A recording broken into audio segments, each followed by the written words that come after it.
¿Cómo están? Bienvenidas y bienvenidos también a este espacio del Frente Amplio de Círculos de Estudio del Instituto Nacional de Formación Política de Morena.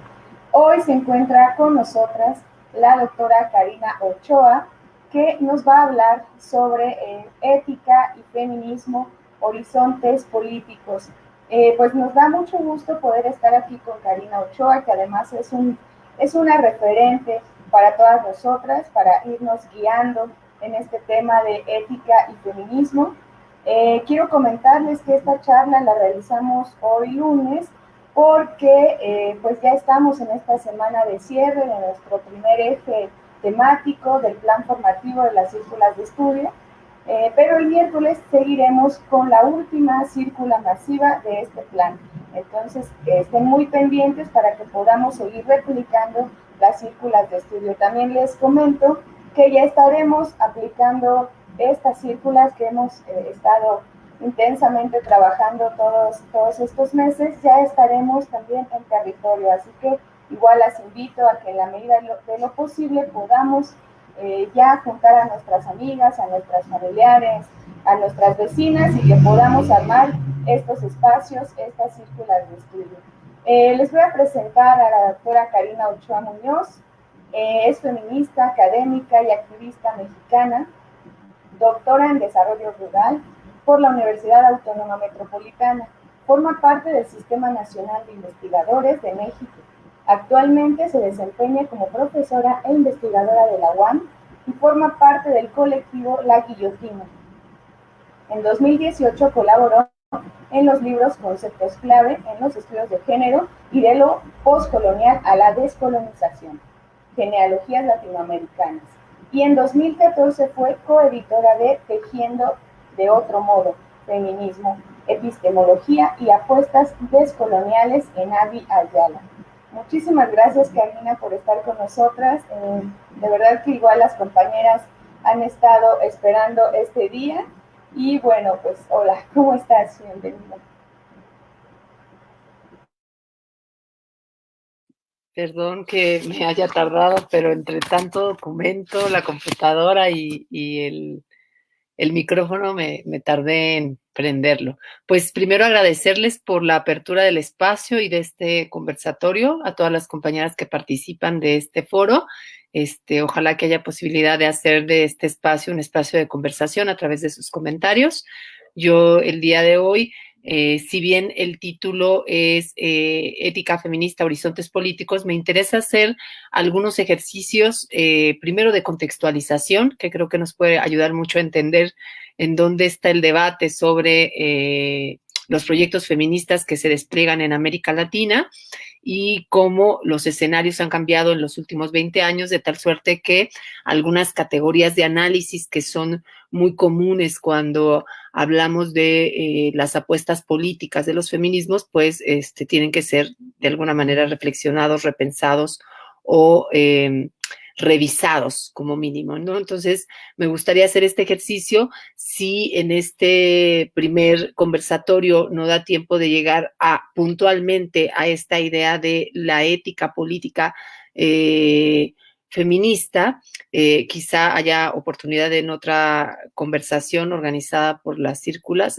que podamos seguir como aterrizándolo, pero me parece que es muy relevante hacer este recorrido, porque sin este recorrido creo que entramos a una temática que si no se recupera desde el contexto, desde un contextualismo radical y desde una ubicación y posicionamiento de las sujetas que, digamos, impulsan ciertas políticas públicas cuando se trata de interlocutar con el Estado, entonces se vuelve complicado. Entonces, bueno, espero que esta sea una primera de muchas otras posibilidades de conversación, pero bueno, quería sí advertir de antemano que si no nos da tiempo de llegar al núcleo del debate, por lo menos allanar camino para que podamos entrar en esta reflexión.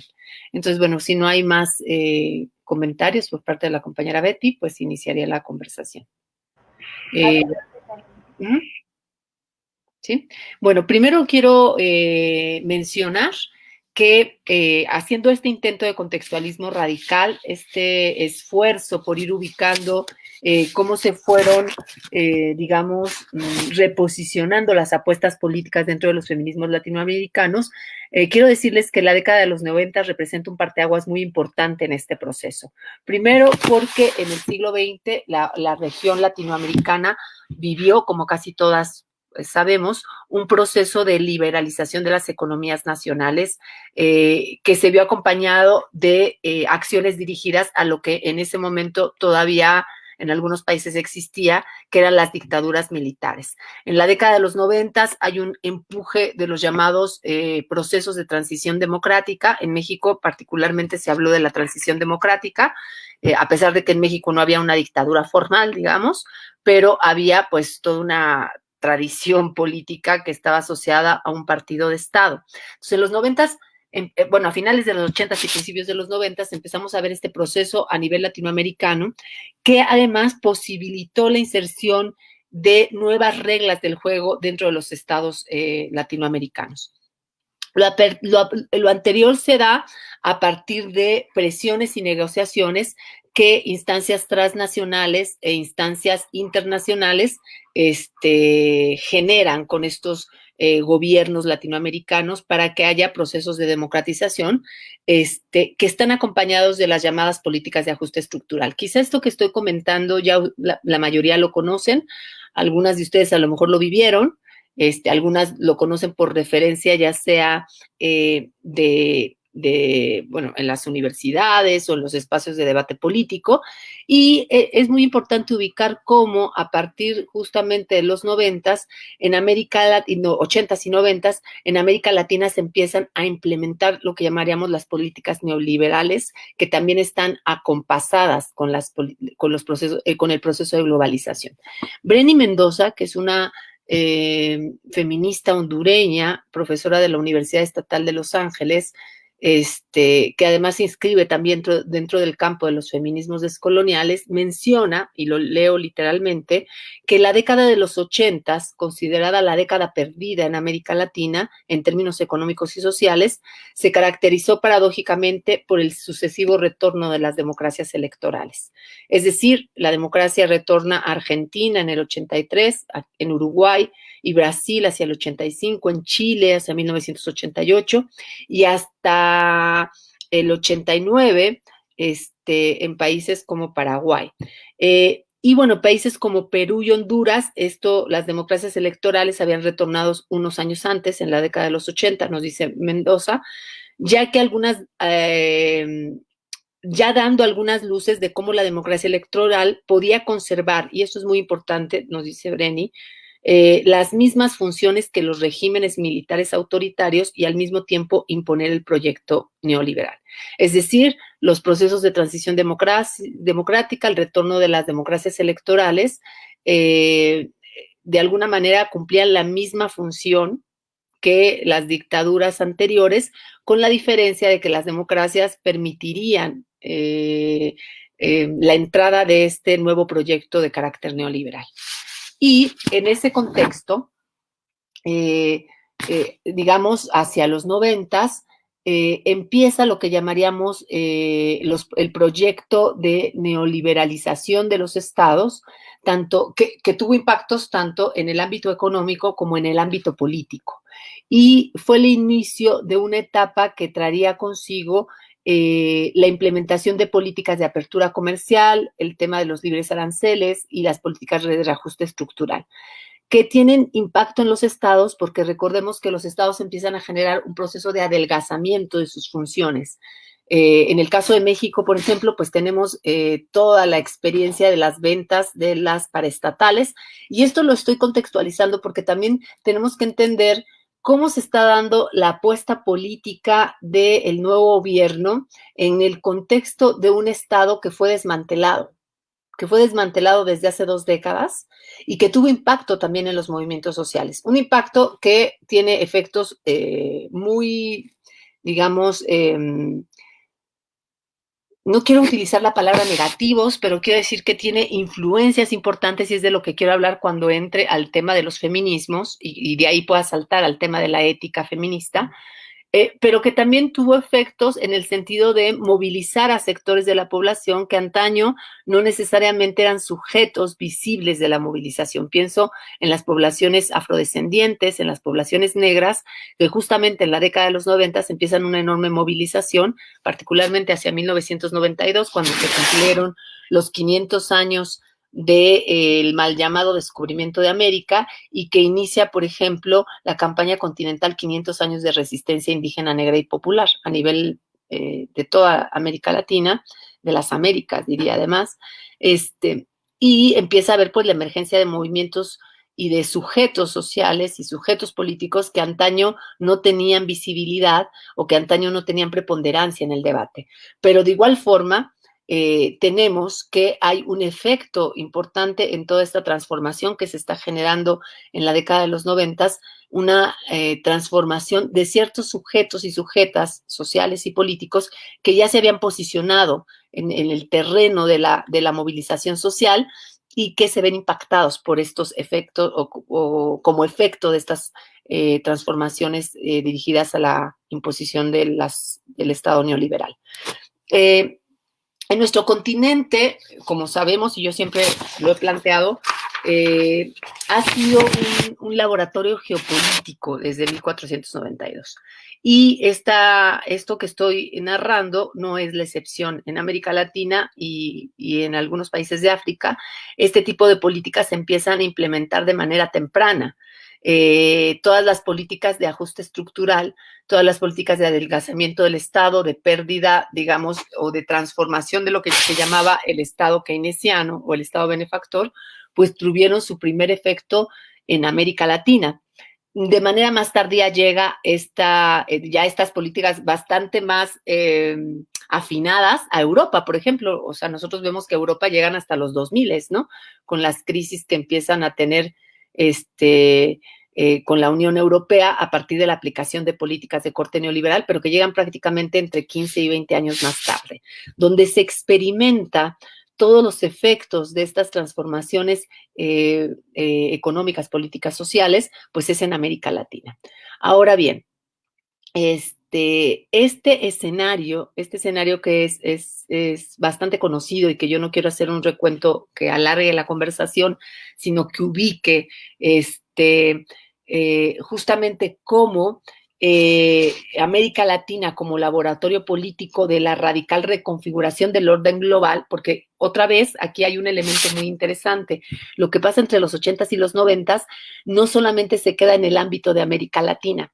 Al igual que en 1492, hace 500 años, América Latina es un laboratorio y las transformaciones específicas que suceden en estos territorios en términos políticos, económicos, sociales y culturales, obviamente van a configurar patrones de dominación que se van a globalizar.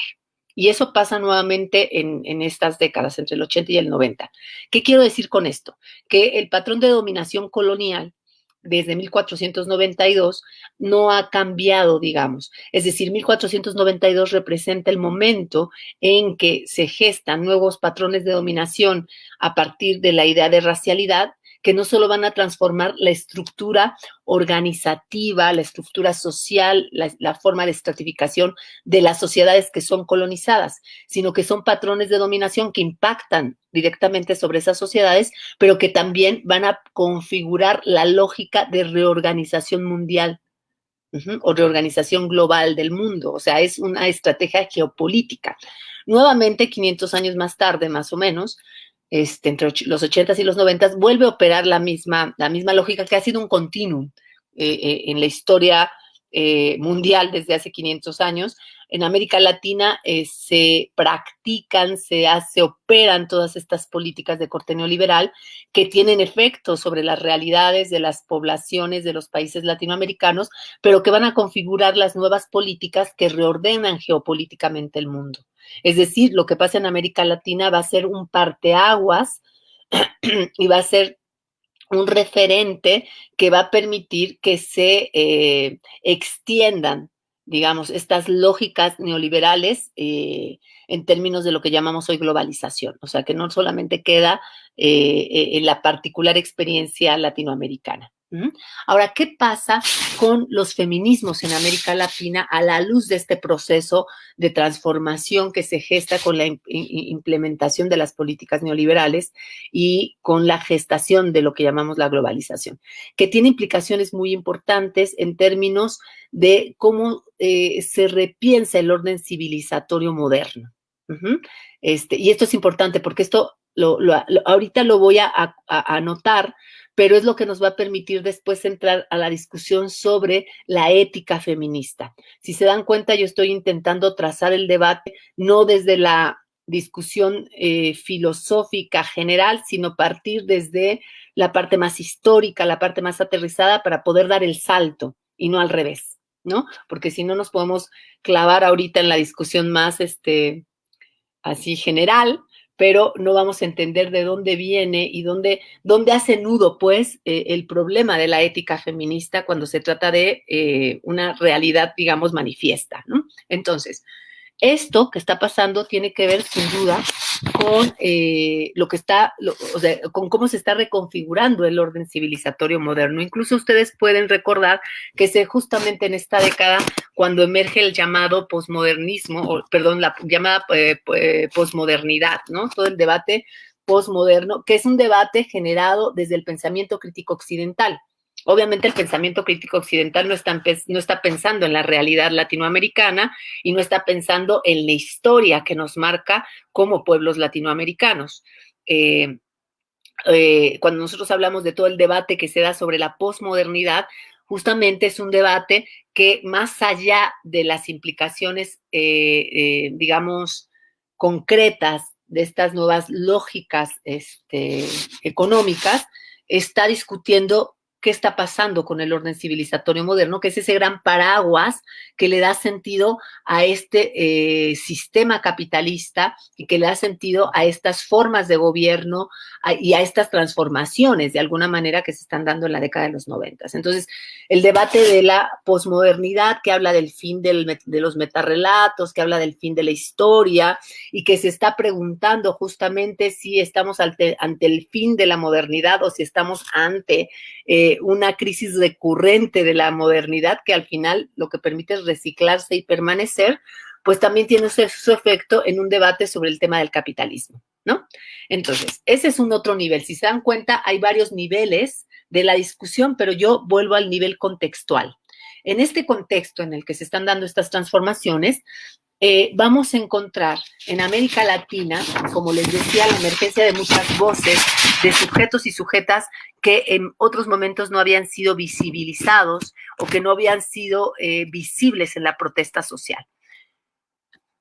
Como les decía, tenemos al movimiento indígena, al movimiento negro, pero tenemos muchos otros movimientos, incluso la emergencia del movimiento llamado globalifóbicos, ¿no? Que luego va a tener su expresión no solamente en América Latina, sino en Seattle y en algunos lugares de Europa, donde también ya se están viendo los impactos, no de manera tan contundente como en América Latina, pero que ya se están viendo en otras geografías.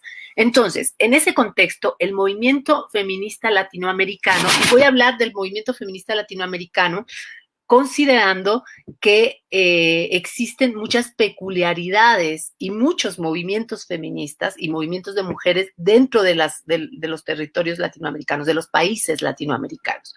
Pero quiero, digamos, de alguna manera, plantear esta discusión en el orden general, dado que hablar de cada país nos llevaría mucho tiempo. Voy a poner a lo mejor algunos ejemplos, más el caso de México, pero me gustaría hacer como esta radiografía de cómo en ese contexto empieza a haber una serie de posicionamientos, disputas y pugnas dentro de los movimientos feministas y dentro de lo que llamamos el movimiento feminista latinoamericano. Entonces, en este contexto, el movimiento feminista latinoamericano empieza a tener también importantes transformaciones y sobre todo importantes diferencias.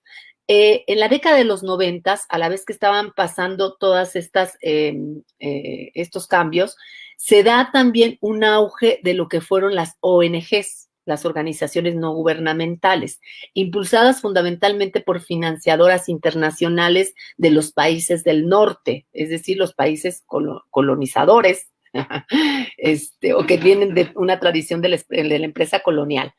Estas grandes financiadoras que están también, digamos, marcadas por el tema del no vínculo directo, ¿no?, con los estados, empiezan a dar muchos recursos, pero no los empiezan a dar nada más así como así, sino que los empiezan a dar en función de ciertas agendas políticas que tienen un impacto sobre el movimiento feminista en América Latina. La agenda política de estas grandes financiadoras tenía como objetivo incorporar el debate de la transversalidad de género o del género, ¿no? Y de tratar algunas temáticas que estaban asociadas al tema de la desigualdad de género, fundamentalmente, ¿no? Y entonces, lo que tenemos, por ejemplo, es toda esta iniciativa de la conferencia de Beijing, que se da hacia mediados de los 90 y que lo que pretende justamente es construir una agenda de género que también será coherente de alguna manera con estas transformaciones de corte estructural que se están generando a nivel mundial. ¿Qué es lo que hay antes de este proceso en América Latina en términos de la radiografía feminista? Lo que tenemos en América Latina es una diversidad de movimientos feministas, diversidad de experiencias feministas, muchas de las cuales vienen de la experiencia de la década de los 70, donde el auge de la segunda ola del feminismo tuvo mucha importancia en América Latina. Y además vienen de procesos, en muchos casos, vinculados con sectores populares. Es decir, en América Latina, en la década de los 70 y principio de los 80, lo que vamos a ver en una buena parte de los países es diferentes expresiones del feminismo, pero una expresión muy importante tiene que ver con el feminismo popular, es decir, con los movimientos feministas vinculados a los movimientos sociales y a los movimientos populares, ¿no? Vamos a ver, por ejemplo, cómo hay un trabajo muy grande dentro del movimiento feminista en términos de, es que estoy leyendo también las preguntas, entonces de repente me pierdo, pero bueno, muchas expresiones del feminismo que tienen un aporte en términos de la pedagogía popular, por ejemplo, ¿no? Si bien viene de la década de los 70, vienen estos grupos, estas colectivas, casi siempre de mujeres universitarias, de clase media, que están además teniendo literatura relacionada con la producción que se está generando en el norte global, como Estados Unidos, etcétera. Esto que viene de los 70 y que empieza a tener también impacto sobre algunos grupos de izquierda. En la década de los 80, hacia finales de los 70 y los 80, lo que vamos a ver es que muchos de estas mujeres feministas ya se habían incorporado a los movimientos populares y a los movimientos de masas, ¿no? Entonces vamos a ver que de la década de los 70, con estos pequeños grupos, con estas pequeñas, hoy les llamamos colectivas, ¿no? De autoconciencia, de formación, como en la década de los 70, en los partidos de izquierda, que eran ilegales, empieza a gestar en algunos partidos, porque además el tema del feminismo dentro de la izquierda también fue muy mal visto en los 70, es mucho más, de manera más tardía que se incorpora. Esta lógica que viene de estos grupos de formación y de autoconciencia se va transformando hasta que se va filtrando en el movimiento, por ejemplo, urbano popular y en los movimientos de masas, ¿no? O sea, un sector del feminismo que viene de la década de los 70 hacia finales de los 70 y los 80 ya empieza a vincularse con procesos organizados donde vamos a encontrar pues un feminismo, digamos, más popular. Incluso hay toda una discusión en la década de los 80 y hacia entrados los 90 dentro del feminismo, porque cuando ya se tiene que hacer una valoración de todo lo que pasó en la década de los 80, algunas compañeras dijeron, en aras de vincularnos con las mujeres de los sectores populares, muchas veces abandonamos nuestras demandas radicales, ¿no? Entonces, por ejemplo, el tema del aborto fue todo un tema en la década de los 80, fue toda una bandera política entre un sector del feminismo que se había mantenido en términos de estos grupos urbanos, de estos colectivos, de estos grupos de autoconciencia que mantenían, digamos, su fuerza más radical, y entre este otro sector del feminismo que se había vinculado con los movimientos populares y que empezó a dejar de hablar de la despenalización del aborto para hablar de la maternidad libre y voluntaria, ¿no? Entonces ya en ese proceso, desde la década de los 80 y hacia entrados los 90, ya se veía, digamos, cómo propio dinamismo dentro del feminismo mexicano y latinoamericano, pues bregaba en varios terrenos, ¿no? Pero ya hacia los 90, lo que pasa es que empieza a llegar mucha plata, se empiezan a configurar las ONGs y con las ONGs empieza a haber un debate importante dentro del feminismo, dentro de estas vertientes del feminismo que eran también bastante diversas, porque además venían de formaciones ideológicas diferentes, ¿no? O sea, por ejemplo, los grupos que no se sumaron a los movimientos populares necesariamente, pues fortalecieron sus posiciones a partir de su vínculo con el marxismo o con el debate de las socialistas o con o sea, abrevaban, mamaban, digamos, de diferentes también apuestas teórico-políticas, ¿no? Entonces, pero me quiero concentrar en la década de los 90 respecto al tema de los feminismos, porque en América Latina, con la llegada de las políticas neoliberales, de las grandes financiadoras, con una agenda que es una agenda que viene de fuera y que viene con este proceso de ONGización, que es una agenda que pone el debate de la violencia de género por un lado y el tema del género por otro, como banderas de las movilizaciones feministas, y todas las otras banderas que se habían gestado a lo largo de los procesos organizados feministas y de mujeres, pues empiezan a, digamos, transformarse en estas banderas de la agenda internacional. Y lo que empieza a pasar dentro del movimiento feminista latinoamericano es que se empieza justamente a discutir cuál es el impacto de estas agencias internacionales y de la imposición de una agenda que no surge desde las realidades de las mujeres en América Latina, sino que surge desde este intento internacional por establecer una agenda mundial en relación al tema de las mujeres y que tiene mucho que ver con Beijing, ¿no? Eso es muy interesante porque a nivel latinoamericano lo que empieza es generar una ruptura dentro del movimiento. A mí me cuesta mucho trabajo hablar en singular de cualquier movimiento que tenga que ver con el feminismo. Yo casi siempre hablo en plural porque justamente creo que no hay una sola expresión del feminismo ni en América Latina, ni en México, ni en ningún lado. Pero voy a seguir hablando del feminismo latinoamericano en lugar de hablar de los feminismos latinoamericanos. Pero bueno, ya había como una tradición importante en América Latina a través de los encuentros feministas latinoamericanos, pues de aglutinar, digamos, a diferentes expresiones de los feminismos en América Latina, y ahí empiezan los primeros conflictos, ahí empiezan los primeros debates, porque hay un ala importante de estos feminismos que se reúnen en este encuentro, que empieza pues a asumir la agenda feminista de las financiadoras transnacionales, internacionales. Y hay otro sector que empieza a criticar y que empieza a cuestionar y a decir, a ver, no podemos asumir una agenda que nos es impuesta y que además no está considerando la realidad de las mujeres latinoamericanas y que no surge de la propia expresión de las mujeres latinoamericanas. Esto da pie a una ruptura, una primera ruptura que va a llamarse, en términos generales, la ruptura entre el feminismo institucional y el feminismo autónomo.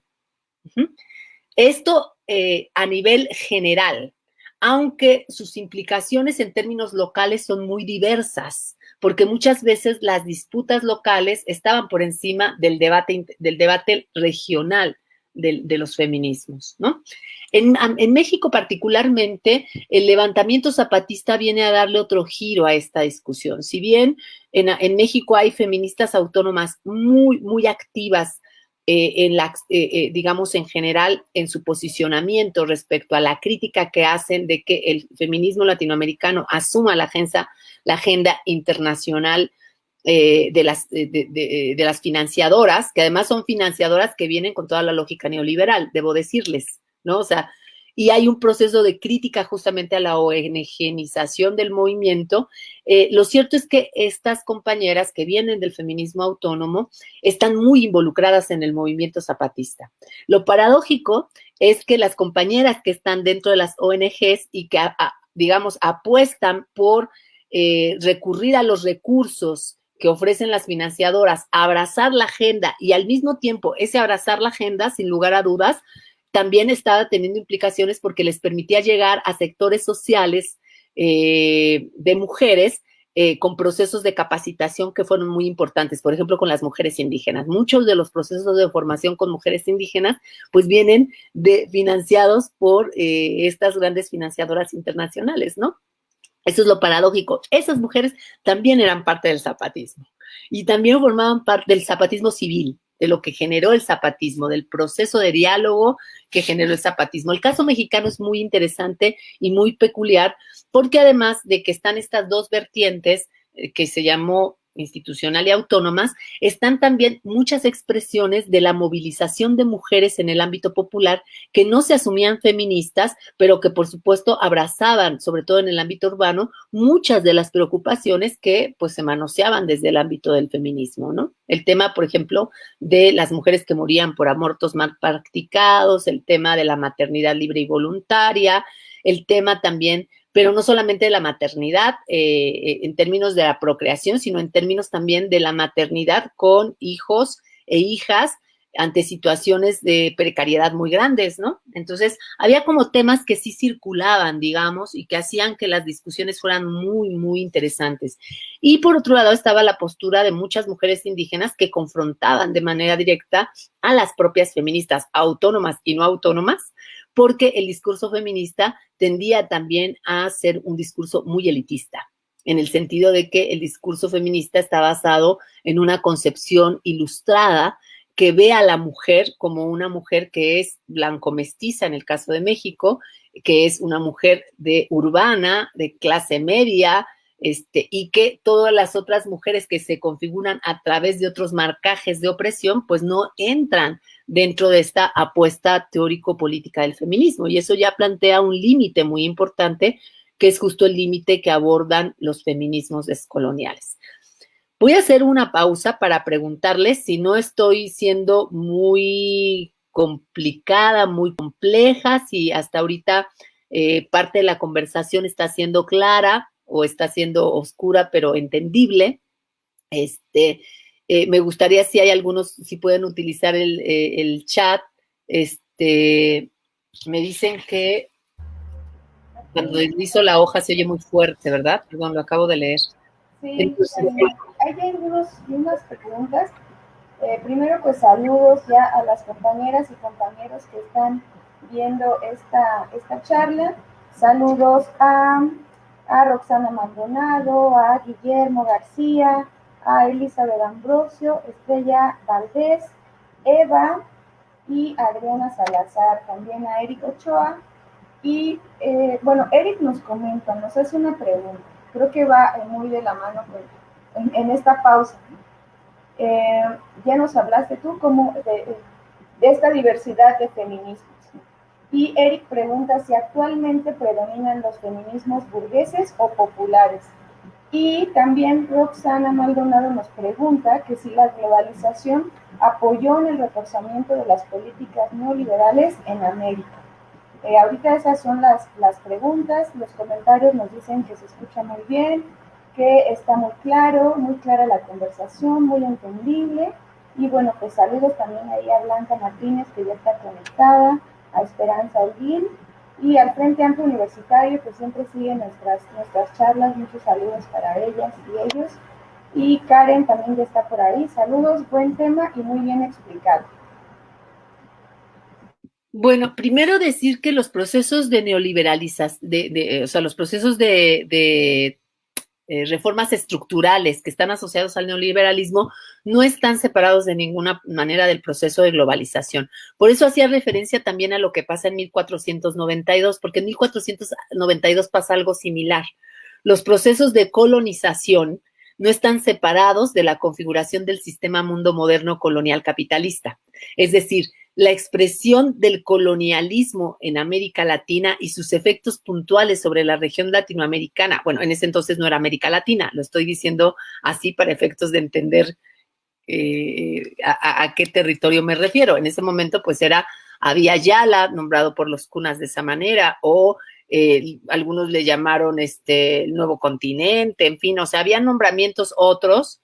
Hay muchos nombramientos que tenían los pueblos originarios de estos territorios que nosotros no conocemos, y el que más conocemos es el de Abya Yala, ¿no? Entonces se puede utilizar el Abya Yala para hacer referencia justamente a ese nombramiento ancestral. Y yo hablo, América Latina nace como América Latina de manera posterior, y es un error hablar de América Latina para 1492, pero para efectos de entendimiento estoy nombrando ese territorio como lo nombramos ahora para que entendamos qué es ese territorio, pero no era nombrado así. Eso es muy importante porque a veces eso genera confusión. Voy a seguir utilizando el término América Latina o Latinoamérica para referirnos a ese territorio, a ese continente que hoy nombramos de esta manera, aunque en ese momento no era América Latina. Entonces, ¿qué pasa justamente en el siglo XVI? Que está pasando un proceso muy similar. Hay toda una política, una empresa colonial que tiene efectos sobre ese territorio colonizado, pero que de manera, como efecto, digamos, inseparable, va a tener también impacto en la forma como se va a configurar el sistema mundial, que va a dar origen al capitalismo, ¿no? A la modernidad y al capitalismo como expresión de la modernidad. Entonces, no está separado el proceso del colonialismo y su efecto en América Latina de la configuración del sistema mundo moderno colonial capitalista. Algo similar pasa 500 años después, o sea, las políticas neoliberales no están separadas del proceso de globalización, porque son parte de lo mismo, solo que sus efectos tienen, digamos, escalas diferentes, ¿no? Pero no está separado, eso es muy importante decirlo. Las políticas neoliberales están en correspondencia con las lógicas de globalización. Y lo siguiente es, ¿qué predomina más, los feminismos burgueses o los feminismos populares? Miren, inicialmente, y este es un posicionamiento que puede ser muy polémico para quienes tienen una larga tradición dentro del feminismo, pero sin duda el feminismo como tal tiene una configuración burguesa desde su inicio, ¿no? O sea, el feminismo como feminismo tiene una tradición ilustrada. Y la ilustración es parte justamente de este proyecto hegemónico que se construye desde la burguesía, si lo vemos con la mirada marxista. Es decir, el feminismo tiene sus fundamentos en la ilustración. Y la ilustración es producto, diría Marx, de este proyecto político burgués, ¿no? Entonces, o sea, inevitablemente es parte de las paradojas. Sí, o sea, formalmente, digamos, el feminismo pues proviene de toda una tradición burguesa. Luego después ha sido, digamos, disputado el debate por diferentes perspectivas político-ideológicas. Y quiero decir eso, político-ideológicas, porque nosotros vamos a ver cómo los feminismos, y aquí sí hablo en plural nuevamente, los feminismos que vienen de la tradición occidental, pues son feminismos que empezaron a disputar justamente su posicionamiento a partir de la tradición socialista, a partir de la tradición marxista, a partir de la tradición ilustrada, ¿no? Por decir solo algunos casos. Y empieza a haber diferentes posicionamientos respecto a cuál es el problema fundamental que opera y que aborda los proyectos feministas, pues el tema de la opresión que vivimos las mujeres. Es como en términos generales el tema central, el interés central, entender, transformar, modificar los sistemas de opresión que vivimos las mujeres por el hecho de ser mujeres. Es una generalidad, pero lo quiero plantear así para que quede claro. Ahora, ¿cómo se explica o se propone transformar la realidad de la opresión que viven las mujeres por su condición de género, digamos? Pues ahí sí ya vamos a encontrar muchísimas perspectivas. Incluso hoy en día, por ejemplo, se habla de feminismos indígenas. Y cuando hablamos de feminismos indígenas, habría que reconocer que muchos de estos feminismos no encuentran sus raíces en la perspectiva ilustrada, que incluye al marxismo y que incluye al socialismo, porque el socialismo y el marxismo son producto también de una experiencia, de un sistema que es fundamentalmente de origen burgués, ¿no? Entonces habría que ver, por ejemplo, si dentro de los feminismos indígenas las raíces, la esencia, la semilla que da sentido a estos feminismos se desprende justamente de estas lógicas que llamaríamos burguesas, pero que yo llamo modernas, ¿no? De estas lógicas modernas, porque al final la modernidad como horizonte civilizatorio es el que da origen a esta expresión que llamamos burguesa, ¿no? Entonces, es este paraguas, este horizonte de sentido que es el que permite la emergencia de estos proyectos de la hegemonía burguesa. Entonces, hoy en día creo que justo la producción de las feministas en tercer mundo, no solamente en América Latina, con los feminismos indígenas, feminismos descoloniales, feminismos comunitarios, y puedo hacer un nombramiento de un etcétera de feminismos, sino en otros países como la India, donde están los aportes de las mujeres hindús, como Vandana Shiva y otras tantas mujeres más. Ahí hay otros referentes que vale la pena reconsiderar.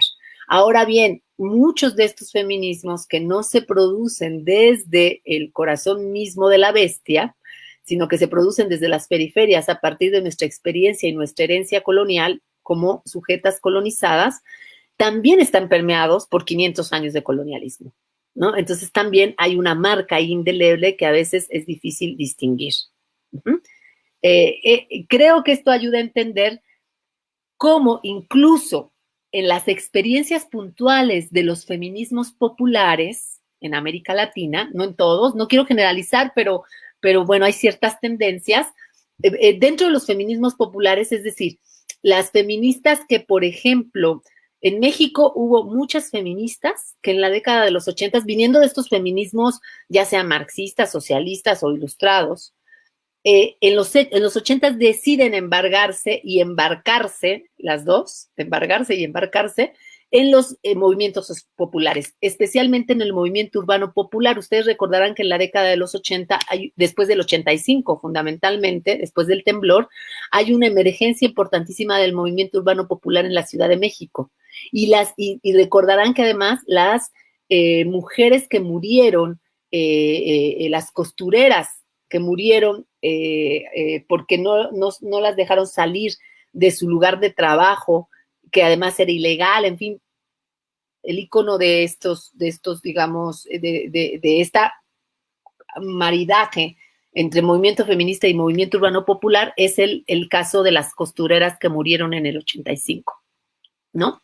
Entonces, ahí, por ejemplo, es un excelente ejemplo de cómo se da digamos, encuentro, pero no diría encuentro porque ya desde antes había encuentros entre movimiento popular y feminismo, pero esta gran, digamos, articulación entre feminismo y movimiento popular, creo que el 85 y mediados de los 80 es muy, muy interesante, porque en América Latina hay muchas compañeras que yo soy una generación bien chistosa porque yo soy una generación que tuve vínculo con las viejas, no sé, no quiero llamarles viejas, las feministas de los 70s, 80s sobre todo, y me toca también como tener vínculo con jóvenes feministas que vienen ya con otra vaina, con otra trayectoria, con otro horizonte de sentido, con otra cosa. Pero yo soy como una generación intermedia. Yo realmente me formo con las feministas de las que les estoy hablando, o sea, las feministas autónomas, las feministas que vienen de los movimientos populares, y nuestro debate, yo era muy joven cuando nosotros debatíamos con estas llamadas, nosotros les llamábamos vacas sagradas o viejas feministas, y justamente nuestro reclamo, yo tenía 16 años y formaba parte de un colectivo que se llamaba Las Brujas, y nuestro reclamo en medio de todo esto que les estoy contando de de este proceso de ONGización, y no solo de ONGización, sino dentro de estos sectores se empezaba a disputar también el tema de lanzar candidatas feministas, mujeres, dentro de los partidos para ocupar puestos de elección popular. Nosotras escribimos en el 94 justamente un texto que se llamaba Ganando espacios en el espacio, ¿no? Porque nosotros teníamos una fuerte crítica de cómo no había una agenda política y no había una propuesta política como feministas para entrarle a esos espacios y para discutir el problema del Estado, porque había una lógica de entrar y se pensaba que por el hecho de que entraran las mujeres ya se iba a democratizar per se estos espacios, ¿no? Todo este tema de las cuotas estaba en discusión, ¿no? Pero pareciera que las cuotas, nada más por el hecho de ser mujer, ya iba a garantizarse transformaciones radicales. Y ese debate se estaba dando. Yo era muy joven, pero era parte de ese debate. Y nosotras empezábamos a discutir el problema generacional, que era un tema que no se discutía en ese momento, porque se discutía el problema de género, pero no se discutía el problema de qué pasaba con las mujeres jóvenes, urbanas, de sectores populares, ¿no? Que éramos nosotras que habíamos ingresado a la universidad, pero que no éramos chavas de clases medias. O sea, nosotras estábamos organizadas alrededor de una colectiva, en ese entonces no llamábamos colectiva, le llamábamos colectivo, que la mayoría de nosotras no éramos de clase media. Incluso la mayoría de nosotras, nuestros padres no eran profesionistas. O sea, muchas de nosotras éramos la primera generación de profesionistas. Mi mamá es profesionista, pero se tituló después de mi hermana la mayor, ¿no? O sea, es muy interesante porque mi mamá es abogada, pero mi mamá, o creo que 2 años antes que mi hermana la mayor, que es odontóloga, ¿no? Entonces, realmente mi mamá se tituló con nosotras, ¿no? O sea, era mi generación en términos de titulación. Entonces, era muy interesante la discusión porque también se estaba discutiendo todo el tema de los espacios políticos. Y nosotras decíamos, tener falda no es garantía de que se democratice nada, porque además teníamos la experiencia de mujeres como María de los Ángeles Moreno y todas estas mujeres del prismo que nada más les faltaba sacar la pistola. Yo les voy a decir algo, yo desde la Beatriz, ¿cómo se llamaba? Beatriz Paredes se llama, esta política. Es que luego la confundo con Julieta Paredes, que también hace que también le aplica esta imagen. Yo me acuerdo que en esa época yo decía, es que hay mujeres que se cortan las uñas a balazos, ¿no? Y entonces ser mujer, por ser mujer, no es garantía de que hagas otro tipo de política. También puedes sacar la pistola al viejo estilo priista y cortarte las uñas a balazos, ¿no? O sea, esa era nuestra imagen, en el sentido de justamente plantear cómo hacer política feminista no era hacer política, no era que el solo hecho de que fueras mujer ya era garantía de que estuvieras haciendo un tipo de política diferente. Y un ejemplo claro también era Rosario Robles, ¿no? Es muy interesante lo que pasa después con Rosario Robles, porque también eran había también este tipo de mujeres feministas que se empiezan a posicionar en el aparato estatal a través de los partidos y que de todas maneras nosotras decíamos en ese momento no están, digamos, o sea, no les llamábamos traidoras, pero casi. No, pero sí criticábamos mucho esta postura, porque veíamos que no había una postura que realmente profundizara sobre una apuesta política feminista. Y esto tiene que ver con lo que quiero abordar cuando hablamos de ética feminista, horizontes políticos. Por eso me parecía muy importante plantear este debate, porque no es algo nuevo. No es nuevo, o sea, esto que ustedes están planteando hoy en términos de vamos a discutir una ética política feminista, no es nuevo, o sea, nosotras en los 90 estábamos discutiendo eso, estábamos diciendo, a ver, están dando un montón de lana, hay una agenda que se impone a nivel transnacional y a nivel internacional, hay un proceso de ONGización que tiene virtudes, pero que también tiene muchas problemáticas. Luego, hay un movimiento autónomo que se distancia de esto, pero que también se vuelve purista, ¿no? Y hay un sector que entra a los partidos políticos y se le olvida que la política feminista no es cortarse las uñas a balazos, ¿no? Entonces, ese problema es un problema que hoy lo tenemos y que a lo mejor revisando lo que pasó en ese momento también podemos tener pistas de por dónde podemos hacer los caminos, ¿no? Entonces, una vez dicho esto, quiero decirles y quiero también contarles una experiencia que es muy interesante y creo que esta experiencia a mí realmente me concilia un poco con esa historia que les cuento, ¿no?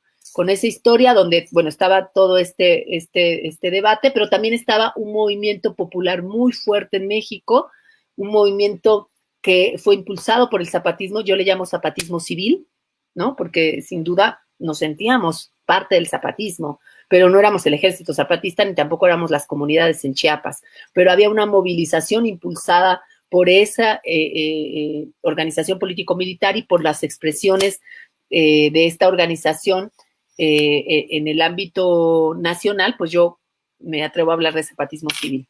Y dentro del zapatismo civil, pues también había muchas expresiones de estos feminismos que estaban también apostando por pensar otras formas del quehacer político. Recuerden que el zapatismo en México, y esto es muy interesante porque esto tiene que ver con un debate que hoy se está dando dentro del tema descolonial, incluso algunas feministas descoloniales, que son antiestatistas, que hoy actualmente están planteando un tema de nada con el Estado, etcétera, etcétera, y además hacen mucha referencia a las comunidades indígenas para justificar su posición antiestatista.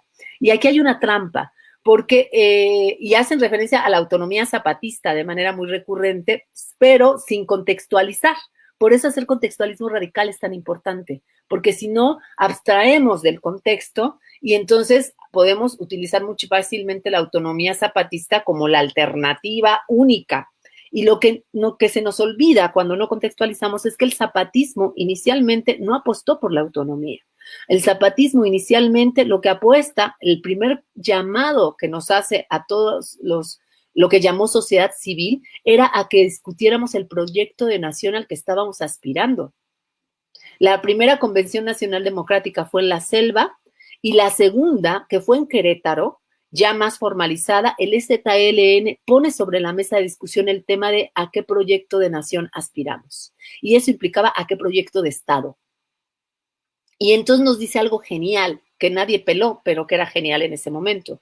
Nos dice, en este momento discutamos las coincidencias, no las disidencias. O sea, sí reconozcamos qué nos separa, sí reconozcamos lo que es diferente entre nosotros, pero en este momento pongámoslo de lado. Y ahora primero discutamos lo que sí compartimos. ¿Y saben qué fue lo primero que discutimos? Las disidencias. Y le dimos al traste a la Convención Nacional Democrática. Pero no fueron otros más que nosotros, que no fuimos capaces de sentarnos a dialogar primero desde las convergencias para luego reconocer que sí está en disputa y que sí, esas divergencias que a lo mejor no las tenemos que ocultar, no las tenemos que desaparecer y no las tenemos que echar a la borda, simplemente reconocer que existen, pero primero teníamos que reconocer que sí podíamos andar juntos y juntas. Y eso no pudimos hacerlo en la primera experiencia. En la primera experiencia la primera convocatoria, más que experiencia, convocatoria de diálogo nacional del EZLN. Luego después el EZ a mí me encantó y yo siempre he respetado su necedad, porque no se dio por vencido, dijo, bueno, estos no se enteran qué es eso, vamos a hacer otro intento. Y pasaron de intento tras intento. El Frente Zapatista de Liberación Nacional, la Marcha de los 1111, o sea, les puedo contar innumerables iniciativas bajo el mismo principio, bajo el mismo intento, bajo la misma intención, ¿no? Y todas abortadas porque la famosa sociedad civil no entendíamos qué era lo que estaba proponiendo en su momento el EZLN. De manera paralela se están dando los diálogos de San Andrés, donde participamos mujeres feministas, no feministas, donde se hace una mesa de mujeres y de igual forma fuimos incapaces de tender puentes. Y ahorita les voy a contar la anécdota que les quiero contar. Finalmente, y esto para cerrar con esta posición de algunas compañeras antiestatistas que me parece que no están entendiendo cómo fue el proceso histórico del propio zapatismo y que utilizan el ejemplo del zapatismo para posicionar su lugar antiestatista, es que el EZLN dialogó con el gobierno, había una mesa un formato de mesa de diálogo con 5 mesas de trabajo, una de las cuales era derechos y cultura indígena, pero esa era la primera en los diálogos de San Andrés. Y el acuerdo con el gobierno era, una vez terminada cada mesa, se iba a llevar los resolutivos de la mesa a la Cámara de Diputados para que se iniciaran las reformas constitucionales relativas a cada temática que abordaba la mesa. Y terminada la primera mesa, el gobierno traiciona al EZLN y en 1996 lanza órdenes de aprehensión contra los dirigentes zapatistas y contra el subcomandante Marcos. Las mesas de diálogo se suspenden y ya nunca más se reinician. ¿Qué hace el EZLN? El EZLN sigue convocando a estas movilizaciones no podemos dialogar con el Estado, vámonos a dialogar entre nosotros, vamos a construir el proyecto entre nosotros y al final ninguna de las dos vías realmente logró concretarse, pero el EZLN llega en 2001 al máximo espacio de representación del poder político en México, que fue la Cámara de Diputados, a llevar los acuerdos de San Andrés. O sea, el EZLN no fue autónomo no fue autonomista, no que no fuera autónomo, no fue autonomista desde el inicio.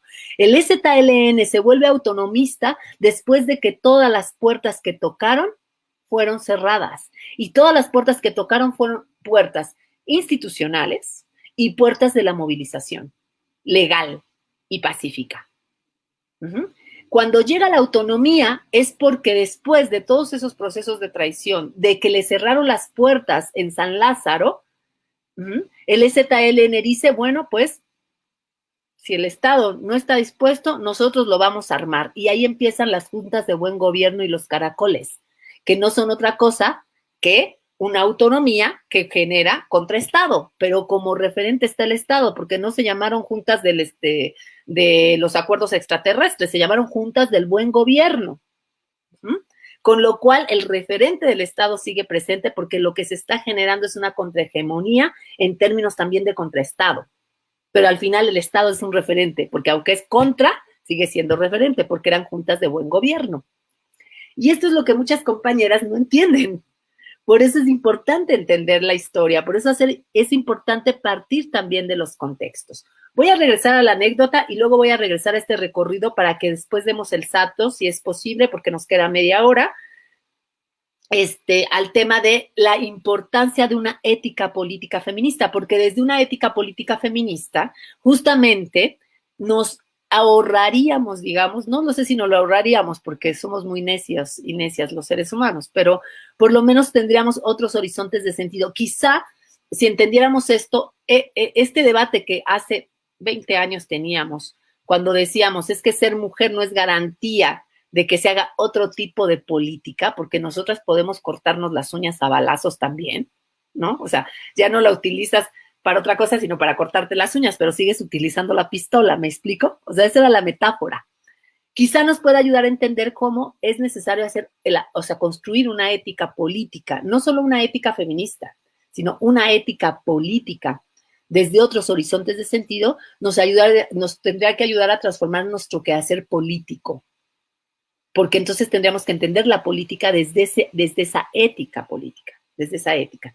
En ese sentido, el zapatismo sí construye una nueva ética política. El mandar obedeciendo es el principio de esa ética política, porque el mandar obedeciendo rompe con el principio ético de la política formal, que es mandar mandando. Y ahí es donde quiero llegar de cuál sería ese principio de una ética política feminista. El ejemplo concreto es el mandar obedeciendo zapatista, porque ese mandar obedeciendo sintetiza una ética política comunitaria y rompe con esta ética política que es hegemónica, que es el mandar mandando. Y hay otros elementos que el zapatismo va, digamos, incorporando a esa ética política. Por ejemplo, la idea de las escaleras se barren, no las escaleras. Los zapatistas utilizaban el ejemplo de abotonar la camisa. Ellos decían, si tú abotonas la camisa de arriba hacia abajo, como no te ves, corres el riesgo de abotonar la chueca.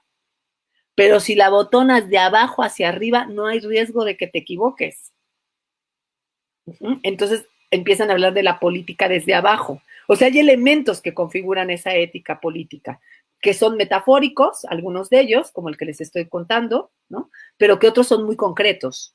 Ahora, voy a contarles esta anécdota que creo que también revela parte de esa tensión muy dinámica que se genera entre estas dos, no son las únicas, pero entre estas dos grandes tendencias, ¿no?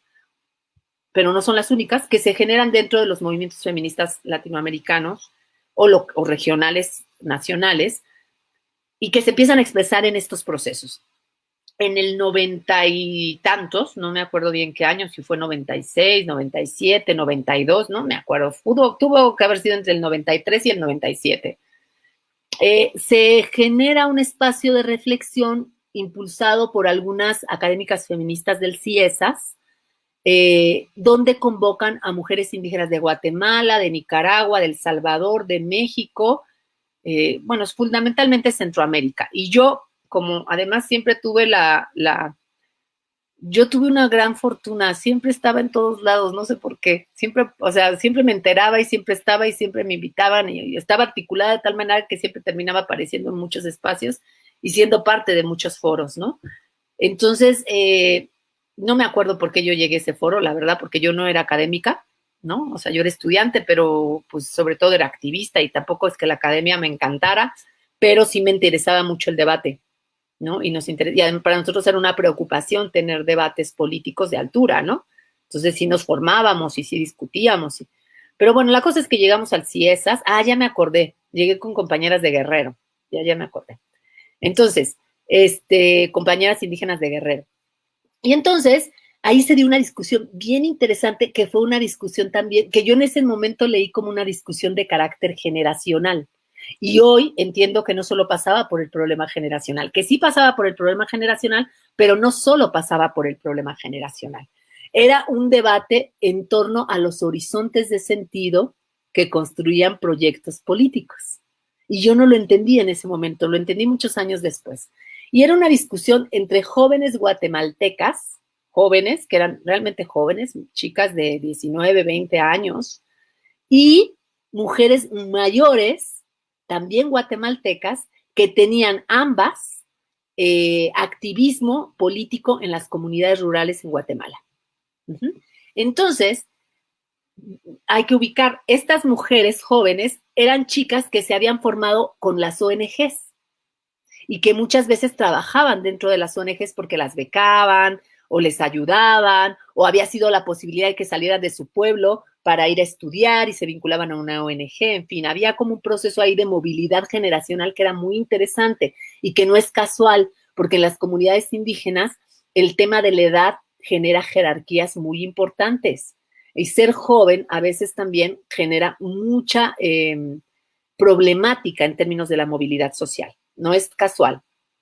Y entonces estaban las mujeres mayores que venían del movimiento indígena mayense, no venían de las ONGs, venían del movimiento, de estos movimientos que se gestan a través de las asambleas comunitarias, de que si tú sales de tu comunidad para ir a tal reunión, toda la comunidad pone 3 pesos para que tú tengas para tu pasaje para irte a la reunión.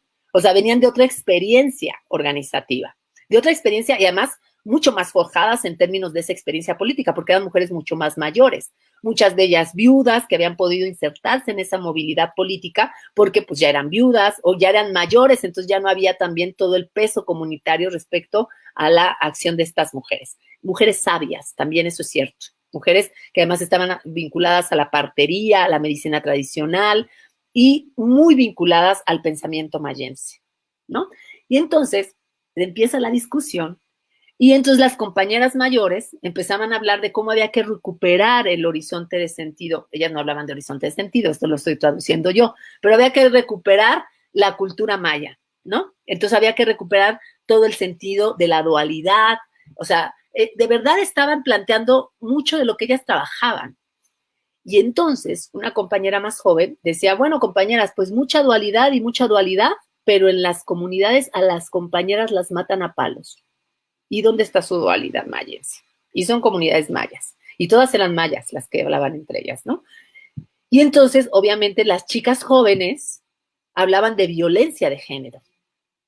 Y las mujeres mayores hablaban de cómo se había desvirtuado los principios de complementariedad, que todavía prevalecían en algunos casos en las comunidades, pero que no eran suficientemente fuertes como para que evitaran la violencia de género, ¿no? Y entonces ahí hubo una discusión tremenda, tremenda, que casi era irreconciliable, porque las muchachas jóvenes, además eran muchachas con mucho empuje. Yo además me sentí identificada, porque pues éramos chavas de la edad, ¿no?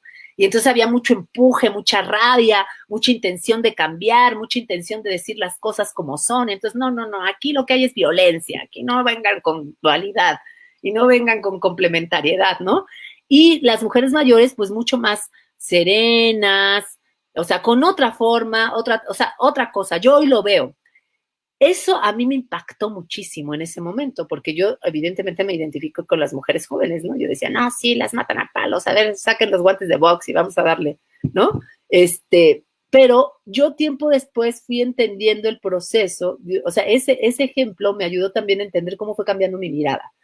Años más tarde, ya en otros procesos, en Guatemala me tocó estar en un foro. Muchos años más tarde, les estoy hablando de 15 o 20 años más tarde. O sea, por ahí del 2010, 12, prácticamente 15 o 20 años, no lo sé. No tengo muy bien la dimensión del tiempo, pero mucho tiempo, casi 20 años, entre 15 y 20 años, me tocó estar en Guate, en un debate, bueno, no en un debate, en un foro, y me tocó ver no a las mismas mujeres, pero sí a las mismas generaciones de mujeres. A estas mujeres más mayores que ya venían con otras mujeres más o menos que venían atrás, pero que también vienen de esta tradición del movimiento mayense, y a las mujeres que en ese momento eran jóvenes y que ahora además muchas de ellas tienen una formación académica como doctoras o como maestras y que están siendo intelectuales indígenas en sus comunidades o están siendo abogadas que están llevando las defensas de los territorios, las defensas de la partería como práctica no ilegal o como práctica reconocida, o que están haciendo todo el trabajo de la defensa de los bordados para que no sean plagiados, etcétera, ¿no?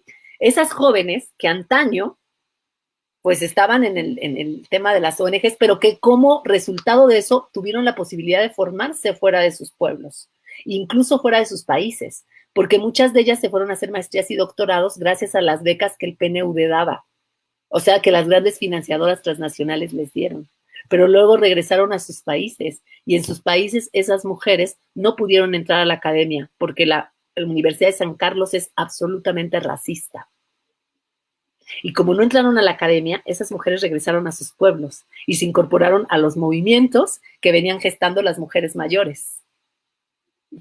Y desde ahí empezaron a hacer procesos diferentes. Cuando yo volví a ir, lo que encontré es una capacidad de escucha y un proceso que yo me perdí, porque obviamente yo no lo vi en corrido, eso se lo tendríamos que preguntar a una compañera guatemalteca indígena, pero yo lo que pude ver es que habían logrado una interlocución que había permitido que encontraran puentes de comunicación, pero no solo puentes de comunicación, apuestas comunes. Y esas mujeres que antaños decían mucha dualidad, esas mujeres estaban ya recuperando el pensamiento mayense desde una apuesta política que sí tenía que ver también con las herramientas que les había ofrecido su trayecto por las ONGs. Muy interesante. Yo fue cuando dije, a ver, ¿aquí qué pasó? O sea, yo de repente dije, a mí me encantaría saber qué pasó en estos 15 años, que estas dos generaciones al final lograron hacer el puente, lograron encontrarse, sin que cada una de ellas dejara de hacer lo que le tocaba hacer, ¿no? Y hoy estas mujeres están, por ejemplo, revisando el Popol Vuh para ver cuál es el significado del género en el Popol Vuh, ¿no? Para retransformarla. Ahora, también estas mujeres, me ha tocado escuchar, por ejemplo, compañeras que dicen, perdí 15 años de mi vida queriendo convencer a las feministas, porque además no solo querían convencer a las compañeras, sino que también estas jóvenes querían convencer a las feministas, ¿no? Con las que se formaron en las ONGs. Y dicen, y ahora ya no queremos seguir convenciéndolas de nada, queremos hacer el trabajo para nuestras comunidades. Muy interesante el proceso. Este ejemplo lo que revela justamente es este complejo panorama que se empieza a gestar en América Latina desde la década de los 90. Este complejo panorama donde, por supuesto, vamos a encontrar una tendencia muy estatista del pensamiento feminista que está pensando en cuotas y en número de participación. Y entonces ahora vamos a luchar para que sean 50 mujeres, 50% mujeres y 50% de varones. Aunque luego las lógicas del poder no cambien. No importa que sean mujeres, o sea, nos sigamos cortando las uñas a balazos, ¿no? O este posicionamiento que de repente incorporó la categoría de género, pero que no pensó la realidad de las mujeres en América Latina. Porque el problema de la categoría de género es que es una categoría que no pasa por la referencia a la condición de clase, de raza, y la étnico-cultural, que también nos constituye. Ya en algún momento, no sé si han visto algunas de las charlas que he dado sobre la crítica que hago a la categoría de género, no porque crea que esté mal, sino porque no nos sirve en aislado, sino que tiene que ser entendida a la luz también de otros marcajes que nos configura, ¿no? Y por otro lado, el problema que tiene que ver también con el no reconocimiento, y este sería un extremo, también de la propia condición que en países que hemos tenido una tradición colonial de largo alcance, pues de la opresión que pesa sobre las mujeres, efectivamente, ¿no? Entonces, creo que en este escenario, hablar de ética feminista, como les adelantaba hace rato, implica hablar de ética política feminista. Y tenemos por lo menos algunas líneas de reflexión que tendríamos que pensar. Primero, ¿cuáles son los horizontes de la acción política? O cuáles deberían ser, y no me gusta hablar nunca del deberían, pero cuáles son los puntos de partida de lo que debería ser nuestra práctica política. Porque al final las lógicas de cuota no garantizan de ninguna manera que haya igualdad entre hombres y mujeres. La segunda pregunta que yo me haría es si la pretensión es alcanzar la igualdad. Yo ahí tomo absolutamente distancia, porque al final el tema de la igualdad oculta la desigualdad, ¿no? Y entonces ahí también tenemos un horizonte de discusión que hay que aterrizar. Porque además los estados, digamos, que provienen de la Ilustración, los estados modernos, son estados que se configuran a la luz de un proyecto de igualdad que en realidad se termina configurando en un proyecto monocultural. Y eso tiene complicaciones no solo en términos de las mujeres, sino en términos de la diversidad sexual y de la diversidad étnico-racial, que es un debate también que tenemos que dar desde este otro horizonte de sentido. Y el otro tema tiene que ver con cómo pensamos la política. Y esto inevitablemente nos lleva a un tema sobre la vida y la muerte. O sea, el problema sustantivo de la lógica de la política ilustrada o de la política, incluso en términos teóricos, de la política justnaturalista, es que la política se entiende no en términos de vida, sino se entiende en términos de dominación. Y ahí ya la recagamos. Porque si nosotros partimos de ese principio, entonces todo lo que construyamos va a tener como referente la dominación. Cualquier apuesta otra, que no solo tenga que ser feminista, sino otra, tendría que partir del horizonte de la preservación de la vida. Entender la política desde la lógica de la reproducción de la vida. Y cuando digo reproducción, no solo es la reproducción material o biológica, digo la reproducción de la vida existencia. Y entonces ahí nos posicionamos desde un lugar diferente. Y desde ahí podríamos hacer las preguntas. ¿Qué significa hacer política? ¿Qué significa buscar un mundo donde todos y todas podamos tener posibilidad de vida y de existencia? O sea, creo que el tema implica incluso ir de raíz y de fondo. Y como nos queda poco tiempo, me gustaría pasar a las siguientes preguntas e intentar cerrar un poco planteando ya algunas líneas de reflexión que nos pueden llevar al tema de los proyectos ético-políticos desde un feminismo a otro. Betty, te dejo la palabra. Gracias, Karina. Pues creo que ya has contestado algunas preguntas que ya han hecho aquí las compañeras y compañeros en el chat, pero te las voy a ir pues haciendo, ¿no? Ahí por si hace falta detallar algunos puntos. Roxana nos dice que si la ruptura de los feminismos latinoamericanos es por la falta de investigación sobre las condiciones de nuestros países por parte de otro continente. Perlita igual nos tiene mucho que ver con esto de las cuotas que mencionabas. Dice, ¿por qué actualmente no se observa un feminismo en ningún gobierno? Aunque se dice que hay muchas mujeres en el gobierno, todavía no se observan.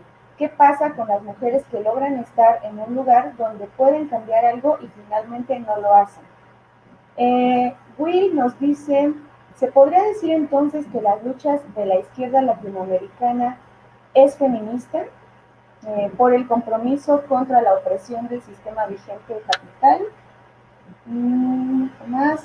Elia nos dice que una forma de expresión del feminismo que se deslinda de la burguesía es el feminismo comunitario de los pueblos y trabajadoras, que ponen como punto de partida de la lucha de clases como el feminismo.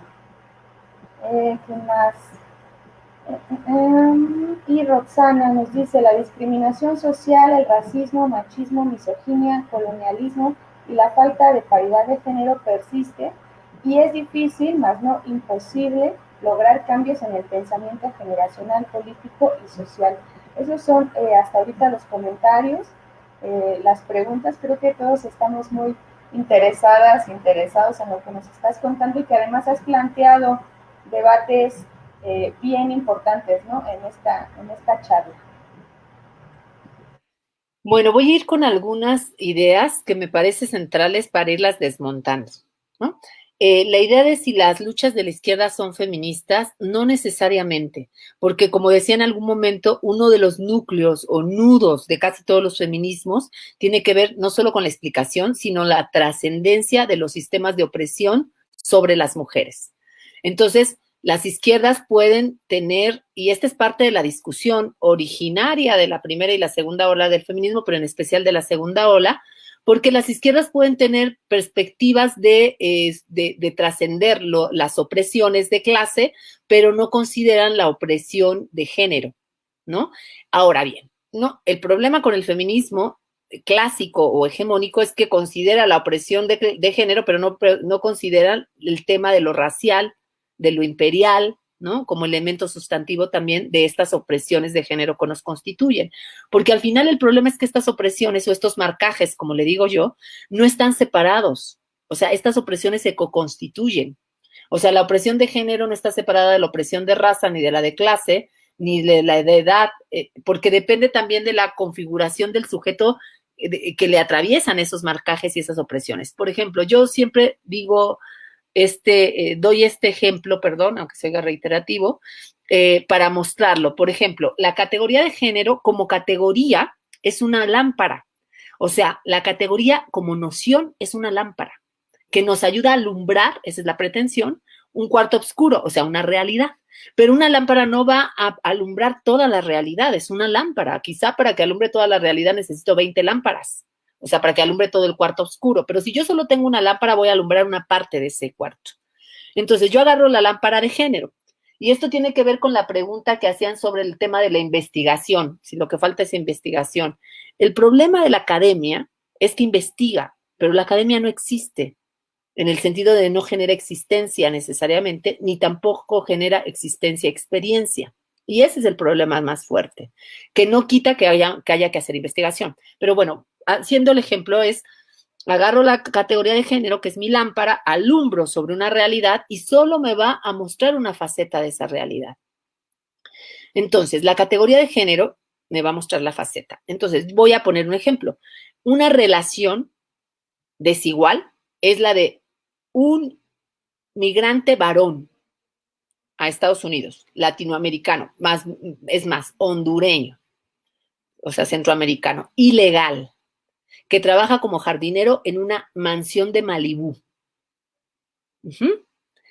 En su vínculo con una mujer blanca de clase alta, vamos a poner Madonna, ¿no?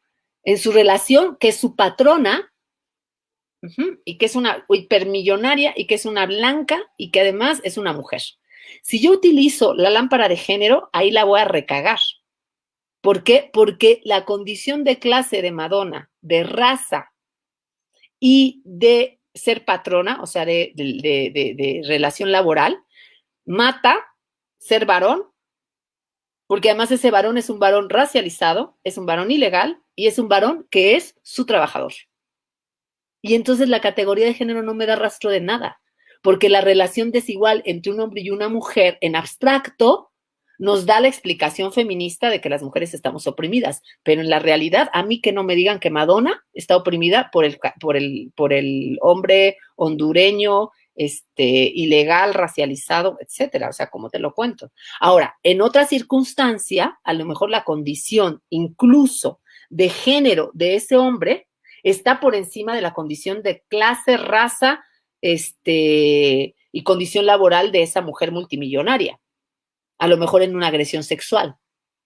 ¿Sí me explico? O sea, lo que necesitamos es entender que no podemos hacer abstracción, porque la lámpara no nos va a alumbrar toda la realidad, nos va a alumbrar una parte de la realidad.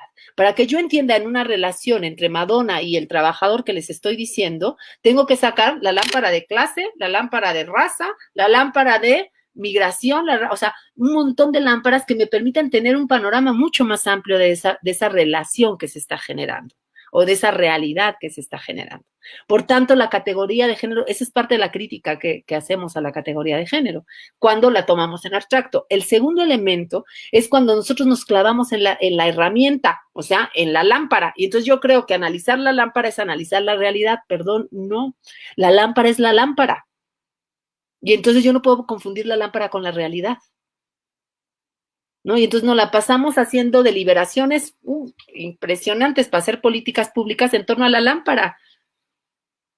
¿Y la lámpara qué? Es la que alumbra. No es la realidad, no es la opresión de las mujeres, no es la mujer o las mujeres. ¿Sí me explico? Entonces hay múltiples complejidades del problema. Y esto tiene que ver también con el tema de las perspectivas. Y aquí el tema del feminismo comunitario es que es muy interesante el feminismo comunitario, pero depende desde dónde lo estamos viendo. No es lo mismo el feminismo comunitario Xinca que el feminismo comunitario Aymara, encabezado por Julieta Paredes, ¿no? Porque debo decir que el feminismo comunitario que fue encabezado por Julieta Paredes viene de una tradición donde muchos de los lenguajes están cifrados desde las perspectivas y desde la ideología marxista. Entonces, a las mujeres se les ve como clase. ¿Mm? Entonces, ahí hay un tema, porque entonces pareciera ser que la lucha de clases es sustituida por la lucha de género, entendido el género como clase, y ahí nos metemos en otras dificultades. ¿Sí? No le voy a entrar mucho porque es una discusión amplia, tendríamos que hacer ahí unas revisiones más interesantes, pero necesitamos también entrarle a develar cuáles son los lentes desde los cuales se posicionan los diferentes feminismos, incluso el feminismo decolonial. Porque no partimos de necesariamente solo de experiencia, partimos de posicionamientos teórico-políticos. Y aquí, por ejemplo, el feminismo comunitario Aymara y el feminismo comunitario de mujeres grabando, ya les iba a decir mujeres grabando resistencia, que esa es otra vaina, y se me fue ahorita el nombre. Bueno, de Julieta Paredes, para explicitarlo, viene de una tradición, de el marxismo, de los feministas de los feminismos marxistas franceses, con un debate sobre los feminismos socialistas, o sea, vienen también de tradiciones. Por eso es importante no solo hacer un contextualismo radical, sino también hacer una ruta de vida de las autoras. Por ejemplo, cuando leemos a las autoras hay que ver de dónde vienen. Yo por eso siempre les digo, miren, yo vengo de aquí y desde ahí veo. No puedo ver desde otro lugar porque es de donde vengo, ¿no? Pero suelo mucho hacer ese tipo no, a veces no completo, pero a veces sí me posiciono diciendo, a ver, yo estaba en este lugar cuando pasó esto, porque es de donde puedo mirar, no puedo mirar desde todos lados, ni pretendo. O sea, yo no puedo mirar desde el lugar de Marta Lamas, pues no venimos del mismo sitio. Y no es que desdeñe, pero a mí lo que dice Marta Lamas no necesariamente me descifra por mi propia experiencia. Ahora, lo que digo yo seguramente no le descifra a una mujer indígena, ¿no? Entonces, eso también hay que reconocerlo. Y finalmente, con esto quiero terminar, porque aun cuando la centralidad de los feminismos tiene que ver con entender y trascender la situación de subordinación que vivimos las mujeres por nuestra condición de ser mujer, lo cierto es que el feminismo tendría que trascender también ese lugar. Si bien es necesario explicarlo, ¿sí? La apuesta por un mundo otro no puede estar dirigido solo a las mujeres, porque este mundo no está constituido solo por mujeres. El feminismo tendría que apostar a un mundo, como dirían los zapatistas, donde quepan todos los mundos. Es decir, el feminismo tendría que apostar a un proyecto de vida donde quepa la vida, más allá de nuestra condición sexogenérica. Esa creo que es un primer elemento que tendría que ser parte de esta nueva ética política feminista, aun cuando podemos partir del lugar de la experiencia de la opresión que se vive por el hecho no solo de ser mujer, sino de ser mujer indígena, de ser mujer racializada o de ser mujer blanca, en fin. O sea, tampoco podemos generalizar el tema de que la opresión se vive de manera igual. Y por otro lado, creo, y este es un principio que a mí me ha costado mucho, porque obviamente mis compañeras casi me guillotinan, por eso soy parte de la guillotina, para que no me guillotinen, porque yo ya estoy guillotinada, y es que la apuesta del feminismo tendría que ser a desaparecer. Porque en un país, en un mundo, en una civilización donde ya no haya estos procesos de desigualdad que llevan a anular la vida, el feminismo ya no tendría sentido. Y entonces la apuesta tendría que ser a no existir. Pero bueno, esa es parte de lo que yo creo, no todo el mundo lo cree así. Y es parte de mis convicciones. Entonces, quiero agradecer profundamente el espacio, ojalá que haya oportunidad de seguir dialogando con algún mecanismo en el que también podamos también interactuar. Yo siempre me suelto más cuando veo los rostros, porque aunque el Zoom otras plataformas donde sí ves el rostro son limitadas, pues me resulta mucho más cómodo, porque aquí yo solo me veo yo y a veces veo a Betty que queda en un cuadrito chiquito y me siento en un monólogo, no me inspiro tanto, la verdad. Pero espero que haya posibilidad de seguir haciendo la conversación. Creo que se podría en un segundo momento ya profundizar sobre cuáles serían parte de estos principios éticos políticos a los cuales tendría que hablar, a los cuales tendría que perfilarse, los cuales tendría que perfilarse desde una mirada feminista. Y mucha gente a lo mejor diría, es que eso no es feminismo. Bueno, pues si hay que quitarle la etiqueta, se lo quitamos, ¿no? Pero creo que este recorrido nos daría pauta a entrar a una otra discusión, pero ya sobre las bases también de haber aterrizado cosas. No me atreví a hacer la discusión directa porque creo que corríamos el riesgo de generar abstracciones que luego nos llevan a polémicas innecesarias, porque yo creo, estoy convencida que lo primero que hay que hacer es contextualismo radical. Y obviamente, pues entre más radical, es decir, más profundo, más tenemos como para reflexionar. Entonces, agradecer mucho, perdón. Ya empiezo a desvariar porque además estoy un poco enferma, tengo que decirles que ando con un poco de fiebre y ya de repente ahorita empiezo a sentir así como que empiezo a decir cosas ya repetidas. Por eso también me decidí ajustarme a la hora y media, aunque me habían dicho que había posibilidad de hasta 2 horas. Pero bueno, agradecer profundamente a las compañeras que hacen posible este espacio, a las círculas, y a todas las compañeras y compañeros que a través de su escucha posibilitan también que esto tenga sentido, porque sin su escucha, pues la palabra no tiene sentido. Entonces, muchísimas gracias por la escucha y espero que haya posibilidad de nuevas conversaciones en adelante. Gracias Karina. Por supuesto, habrá más oportunidades de conversar contigo. Pues ahí te estaremos molestando, mandando mensajes para que podamos hacer una conversación, como dices, ya quizá escuchando más a las compañeras, a los compañeros que quieran sumarse a estas charlas. Pues yo igual agradezco a todas las compas, los compas que estuvieron aquí en esta charla del Frente Amplio de Círculos de Estudio. Les recordamos que esta es nuestra semana de cierre del primer eje del plan formativo y les invitamos a que armen sus círculos de estudio, sus espacios de estudio en sus comunidades, ¿no? Ya lo hemos estado platicando durante todas estas charlas y hoy Karina también nos da ya esa lección de estar en nuestras comunidades, ¿no? Hacer de la teoría a la práctica. Entonces creo que es muy importante que estemos en nuestros territorios, que desde ahí nos posicionemos y que desde ahí vayamos trabajando estos temas. Muchísimas gracias, Karina, por este espacio, por tu tiempo, a pesar de tus síntomas que estuviste con nosotras. Muchísimas gracias y esperamos verte muy pronto en una siguiente charla. Gracias a todas y a todos y pues nos vemos. Me pedían por ahí bibliografía, pues para empezar, acá los textos, ¿no? Que ha escrito Karina Ochoa y bueno, igual si nos quieres recomendar algunos que tú hayas escrito, Karina, y otros. Hay un libro que publicamos en 2012, que está en internet, que se llama Tejiendo de otro modo. Es un reader, le llaman en Estados Unidos, que es como una especie de compilación, recorte, no son los textos completos, sino que se hizo un recorte en coordinación con cada autora, que autorizó como la síntesis, de textos que consideramos, digamos, básicos del debate latinoamericano. Déjenme, se los enseño. Yo siempre digo que son mis libros de cabecera porque literalmente los tengo en el librero de la cabeza. Espérenme un segundito, les voy a mostrar los libros.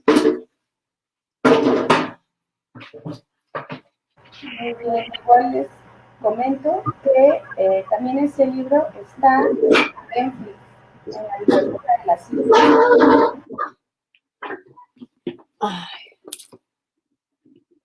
Ok, entonces, mire, este es el de Tejiendo de otro modo. Se llama Feminismos, Epistemología y Apuestas Descoloniales en Abya Yala, y vienen autoras de varios momentos del debate feminista en América Latina. Desde autoras haitianas, hondureñas, bolivianas, mexicanas, viene Silvia Marcos, Silvia Rivera Cusicanqui, Breni Mendoza, Marisol de la Cadena, peruana, Emma Delfina Chirix, guatemalteca, que además es indígena, Dorotea Gómez, que tiene un texto maravilloso que se llama Mi cuerpo es un territorio político, por eso me salió lo del cuerpo, que ella también es indígena guatemalteca, Rosalbaide Hernández, que es académica feminista mexicana, Betty Ruth Lozano, afrodescendiente colombiana, en fin, brasileñas, haitianas, o sea, son textos de autoras latinoamericanas que desde hace algunas décadas han estado, desde los 70s para acá, pero sobre todo 80s y 90s, han estado produciendo materiales y nosotros lo que hicimos fue una selección de lo que consideramos los textos así básicos del panorama del debate feminista latinoamericano. Estas son como las clásicas. Luego yo hice una segunda edición de un libro que se llama, para acá, Miradas en torno al problema colonial, pensamiento anticolonial, feminismos descoloniales en los sures globales, y este es un libro más actual, este está producido por ACAL, y este trae textos de debates actuales.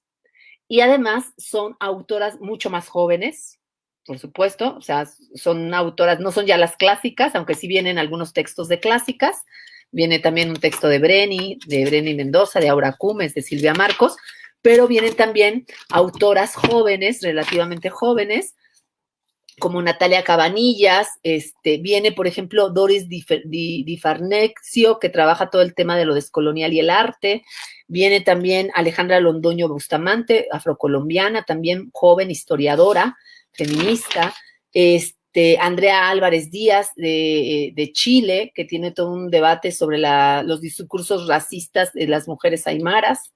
Viene un texto también de Rosia Mirar Martínez, afrocolombiana también, de la zona de los palenques colombianos.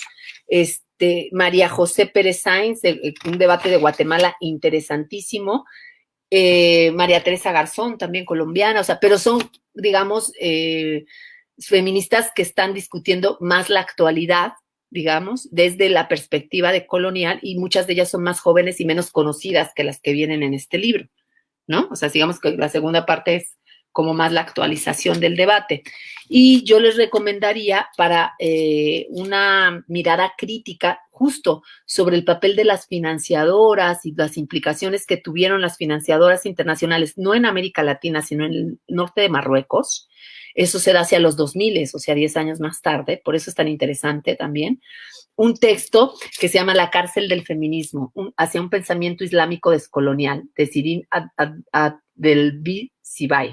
Es que me cuesta. Ella es hispano-siria, es una mujer súper potente, y ella, inspirada en la lectura que hace de los descoloniales y las descoloniales en América Latina, hace todo un trabajo sobre las implicaciones de las grandes financiadoras españolas en el norte en relación a las mujeres musulmanas. Pero desde una mirada descolonial. Es muy, muy potente. Creo que también es necesario que empecemos a leer a las mujeres que producen pensamiento desde el sur. No solo América Latina, o sea, habría que empezar a leer hay un texto maravilloso también de Linda Tujiwai Schmidt. Ella es maurí, es indígena maurí. Ella tiene este libro que se llama A descolonizar las metodologías en la investigación y pueblos indígenas, y tiene una perspectiva bien interesante sobre el debate sobre las metodologías, también desde lo indígena, pero también tiene elementos del debate feminista. Y bueno, les puedo mencionar muchas. Cuando les digo tengo libros de cabecera, es que sí los tengo en la cabeza, acá. Arriba de mí está un librero, que es ahí tengo mis libros de cabecera. Pero bueno, cualquier cosa, también están mis textos, si quieren leerlos. Algunos son mucho más teóricos, otros son mucho más sencillos, otros tienen más que ver con trabajo en campo, ¿no? Porque trabajé durante muchos años en comunidades indígenas y rurales, y también trabajé con comunidades afrodescendientes en Coajín y Cuilapa. Algunos de los procesos los sistematicé, otros de mis experiencias, la verdad es que nunca me atreví a escribirlas o nunca me dio tiempo. Y hoy mismo estoy trabajando desde otros ámbitos, que tampoco he escrito y no tengo muchas ganas de escribir, que tiene que ver más bien con la espiritualidad, ¿no? Que yo creo que está muy vinculada también a la posibilidad de tener otros horizontes de sentido. De eso no he escrito, no sé si quiero escribir alguna vez en la vida, pero creo que también explorar estas otras miradas desde eso que se que por cuestiones de la historia colonial terminó recluido al ámbito de lo espiritual. Nos podría dar muchos elementos de otros horizontes que están recluidos en lo espiritual, pero que tiene que ver con miradas de mundo y con miradas del universo totalmente diferentes. Pero bueno, cualquier cosa también les puedo recomendar otros materiales. Muy bien, pues muchísimas gracias, Karina, de verdad, pues ha sido un placer escucharte, tenerte por acá. Te mandan muchos agradecimientos y pues esperan pronto poder platicar contigo en otras sesiones. Y por supuesto también en el instituto, en la página del Instituto Nacional de Formación Política, pues están los cursos de Karina Ochoa. Pues ahí también síganlos, vamos a aprender bastante de Karina. Eso se los recomiendo mucho, porque eso sí tienen una continuidad.